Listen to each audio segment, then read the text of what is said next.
સમગ્ર વિશ્વની નજર ભારત અને ગુજરાત પર હોવાનું જણાવતા Arjun Modhwadia. Story report by Amit Patel, Gandhinagar. દેશના યશસ્વી પ્રધાનમંત્રી નરેન્દ્રભાઈ મોદીએ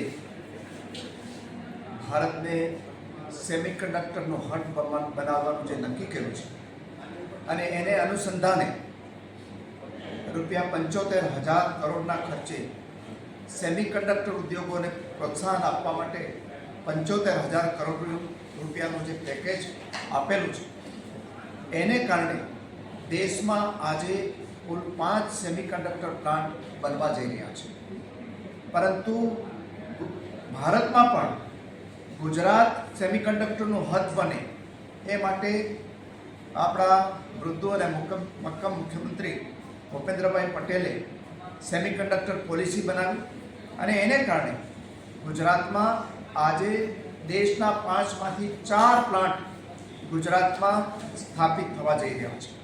એ પૈકી સાણંદ ખાતે જે 3 પ્લાન્ટ બનાવવા જઈ રહ્યા છે એમાં માઇક્રોન ટેકનોલોજી જે છે એ 22,516 કરોડ રૂપિયાનું મૂડીરોકાણ કરીને ત્યાં પ્લાન્ટની સ્થાપના પ્રગતિમાં છે। બીજો plant CG semi private limited એ 7,584 કરોડ રૂપિયાને ખર્ચે એ પ્લાન્ટ પણ પ્રગતિમાં છે અને ત્રીજો પ્લાન્ટ છે એ Kaynes semi private limited 3,307 crore રૂપિયાને ખર્ચે એ પણ પ્લાન્ટ પ્રગતિમાં છે। એ ઉપરાંત ધોલેરા ખાતે દેશનો સૌથી મોટો સેમિકન્ડક્ટર પ્લાન્ટ ટાટા ઇલેક્ટ્રોનિક્સ બાંધી રહ્યું છે અને એમાં 91,526 કરોડ રૂપિયાનું મૂડીરોકાણ થવાનું છે।